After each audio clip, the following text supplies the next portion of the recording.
if you want to decrease the time that you're in rehab or the time that it takes to get back to full force, full performance, then here's what you have to do. All right, we're going to do a quick little presentation. Now, this isn't like your school presentation. This is actually going to help you. So make sure you stick around for all of it because we want to decrease the amount of time that it takes for you to get back under the bar at full force and full speed, okay? So let's just freaking jump on in. I'm just going to skip this stuff. Okay, so what we want to do, actually, I want to read this quote. The human body has been designed to resist an infinite number of changes and attacks brought about by its environment. The secret of good health lies in successful adjustment to changing stresses on the body. So, I want you to pay attention to this last sentence here. The secret of good health lies in successful adjustment to changing stresses on the body. So, we have to be able to adapt and overcome the changes that are happening, the changes in stress, the changes in whatever, right, in performance. We want to do everything we can to heal up so that we can handle these changes, we can handle these stressors, and like continue to lift heavy under the barbell, right? So just keep that in mind. So a couple quick things. Performance.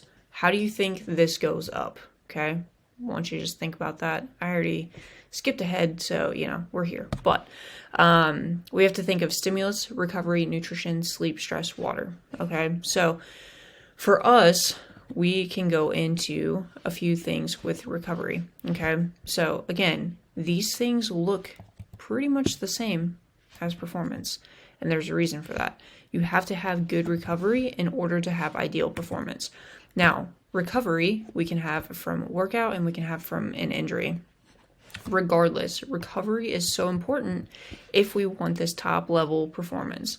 I was talking to someone earlier this week and we were talking about how even if you're injured, even if you can't compete the way that you want to, you still have to train and you still have to recover like a pro athlete. You have to do all the things in order to feel better, move better, do these things that are actually going to help you recover even if you're not performing at the level that you want. This is where I think CrossFitters really have it dialed in, is because as a whole, the CrossFit community focuses on nutrition, sleep, stress, like all these like modifiable factors that really help to elevate their performance. But those factors are what's actually going to help you recover from your workouts and from injury, which if you can recover well from your workouts and you can perform well, then the chances of you getting injured are a lot less. So I know that this is not like a sexy talk. I know that, let me do this. I know that like when we think of like, hey, I want to reduce my healing time by like 50%. I want to improve my PR by 12 pounds or whatever it is. Like, I know that these are not the sexy things because you want a quicker fix. You want, and when I say you, like, I mean me too. Like, I would love to not have to worry about this stuff. But whether you're a business owner, whether you are recovering from injury, whether you are just someone who wants to show up day in and day out, these things are what matter. And this is what's going to help you elevate your performance in all areas of life, not just like recovery from injury and recovery from your last lift. And it's not all about like performance. It's all of these areas that these things help with. So just keep all that in mind.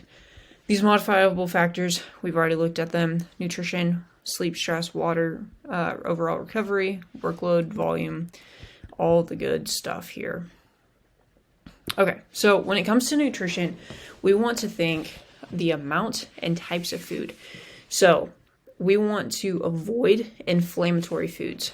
So whether you are just trying to recover from a workout or recover from an injury, you want to have anti-inflammatory foods on board, or just foods that don't cause inflammation. So these things just help our body kind of speed up the process. It helps us kind of just get straight to what needs to be done instead of going through all the sludge and stuff like that. if we look at this quote here, nutrition can directly affect recovery and function while an individual is under a physical therapist's care. That's huge. We also want to look at like a lot of protein, and we want to look at whole foods, because if we can treat our bodies, you know, as some environment that we're trying to just like care for and create the best possible environment, the amount that that's going to improve your healing times is just ridiculous. Now, I know, again, this is not sexy stuff, and it's not even crazy stuff, but I've seen this. I've had like my clients do it, and I can tell you, like, even my own personal story with my second knee surgery compared to my first one, like, this stuff is literally a game changer. And I would say it probably sped up my healing on my second knee surgery on the same leg by 30 to 40, maybe even 50%. Like, I had hardly any pain. I was able to accelerate. I was on the accelerated rehab program with my knee. I was back to squatting and doing all of those things really quickly compared to the first time around. So, and I was older. I was like 4 or 5 years older, the second surgery that I had. So if you look at those things, like, my healing should have been slower because it was a second surgery, on the same knee. I was older. I actually was in PT school, so I had more stress. But like, these things are the underdog of recovery and rehab. So just keep that in mind. We obviously want a lot of protein here because it helps to repair the damaged muscles or tendons. Even if it's a ligament type of thing, it just helps your body with overall healing and blood flow and things like that. And then we can't forget the micronutrients, different vitamins, minerals, and things like that. Collagen powders. You know, I'm not huge on supplements, but like a collagen powder or a protein powder, that's a good quality protein powder. Those things can literally elevate your rehab, just by helping you get more protein in. Okay. Water, I'm not going to preach on this too much. Just know that water helps with digestion. It helps with like food and mineral and nutrient absorption, helps with the clarity, and helps repair the areas in your body. So again, I'm not going to harp too much on that. I think everybody knows kind of the ins and outs. Drink more water, less soda, less beer, all that stuff. Sleep. So this is the craziest thing to me. And so often I see people who are busy and, whoa. All right, we're back. So often I see people who have busy schedules or things like that. Oh, I'll just get up earlier and still go to bed at the same time. Oh, I'll just miss an hour or two of sleep. But really, like, if nothing else, sleep is probably my number one thing. Like, we have to get sleep because during this time, our body is not focused on anything other than recovery, other than doing like the maintenance work that our body needs in order to show up the next day and execute. And so we really have to get this sleep. I'm not going to go into a bunch of tips and tricks because honestly, there's a million of them. If you want to see that, or if you want to know my thoughts, like, reach out to me. But going to bed at the same time, waking up at the same time, you know, creating like a great cave-like cool environment, like, those are the top-notch things. There are so many other little caveats and things that we can try. Obviously avoiding caffeine in the afternoon. Like, there's so many things that you can try that I feel like this is just going to take way too long in this video. But just know, like, sleep is the ultimate game changer. If you can get sleep and hit your protein goals, your recovery in and of itself is going to significantly improve. It's going to decrease the amount of time that you're actually recovering and get you back to the barbell quicker. Sleep deprivation increases risk of injury. Okay. All right. And increases other medical conditions, and in some cases can impair you similarly to drunk driving. Now, I don't know about you, but like, I'm not trying to be a zombie during my workouts. Okay. So just keep that in mind. Again, I know that this stuff is not sexy, but this is the stuff that's really going to elevate your recovery, and your performance. and help you hit more pain-free PRs, which is what we're all about around here. Okay. Stress. We have good stress, bad stress. We want to stress our bodies in a way that we are adapting and growing, and that's what working out is all about, right? We are causing a stress, but that stress is such a manageable load that we can actually like recover from it and improve, and our bodies are like, okay, we had some stress, now we need to get a little bit better. Whereas if we just go out and just freaking destroy a workout and it destroys us, that is probably more of this negative stress, and our bodies are like, whoa, okay, we're gonna just make you take a chill pill, and we don't want that. So we also have to think of like environmental stress, work stress, relationship stress, all of these things, because it increases cortisol right here, and cortisol increases inflammation. So if you have inflammatory foods on board, if you're not sleeping, if you are stressed, the amount of pain that your body is going to experience and feel is significantly greater than someone who has their nutrition dialed in, has their sleep dialed in, and is doing all the things they can for stress. And so you really want to make sure that you're limiting as much cortisol as you can. Obviously, cortisol can be good and it can be beneficial, and that's what helps us like wake up in the mornings. But too much of this, too much of a good thing, is not good, right? And so it can actually decrease our overall health, increase tissue inflammation, increase tissue breakdown. Again, I'm not going to go into the tips because I think you can probably figure out what you need to do for your stress, but just focus on it and figure out what you need to do and what works best for you. For me, going for a walk. I've been doing some breath work. I've been trying to do some affirmations and stuff like that, which I know is probably a little crunchy and a little granola girly, but those things are super important to me, and I've noticed a big improvement with my stress. So you just have to find what works for you and go from there. Okay.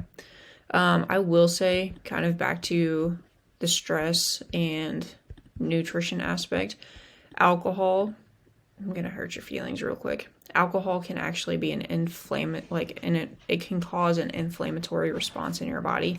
And so if you notice like, hey, I had a couple beers last night, or hey, I had a couple shots, and then the next day you wake up and that shoulder pain is back, it's probably because it caused inflammation in your body. So usually whenever someone's going through rehab, physical therapy, or rehab from injury, not actual rehab, then we want to eliminate or at least reduce the amount of alcohol, because it can actually increase the inflammation in your body, tissue inflammation, and when that happens, we have more pain.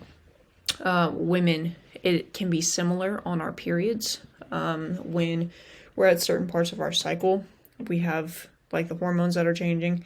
It can cause a spike in inflammation. It can cause a spike in just like overall body disruption. And so we can also see more pain and stuff like that around our periods too. So just a little FYI for you. This is something I like to use to highlight. So if we start our day with an empty cup, and throughout the day, maybe we didn't sleep well, maybe we're not eating well, maybe we have a lot of job stress or family stress, eventually that cup is going to get full. And what happens when that cup gets full? We can overflow. Okay? When this cup overflows, that's when we have pain. And so we want to do everything we can to like manage nutrition, sleep, stress, overall workout volume, recovery, and those things, because that's going to help us keep more of a, like maybe a half full glass or even closer to an empty glass. That's going to allow our body to be functioning at the highest level possible, whether that's performing like for absolute strength numbers or for recovery. So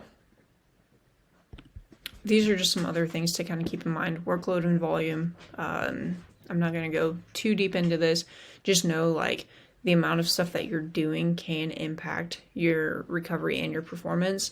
Sometimes what I like to do if people are having pain, I like to get some extra cardio going, assuming they don't have a lower body injury. If it's like a shoulder injury or something, hopping on the bike or going for a walk. Those things can just help your body move and just like be in a healthier state, which again, all of those things are going to help you recover faster. And last but not least, if you do have pain, here's some key ways to train around it. Again, manage your nutrition, your sleep, your stress, your water, all of those things.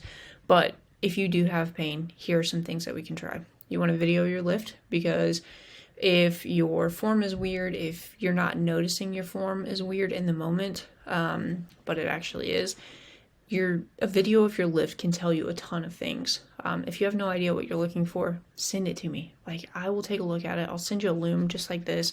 Like, I'm here to help you. But videoing your lift can be a game changer when it comes to having pain in the gym. We can change up volume and or intensity.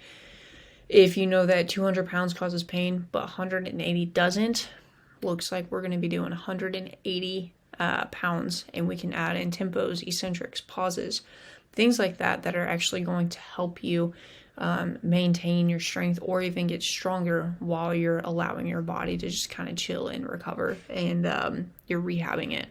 You can modify your range. So if you have shoulder pain with bench press at the bottom of your bench and you go and do a floor press instead, it's going to help you reduce that range that's painful. So again, you can get stronger while you're trying to allow your shoulder to calm down.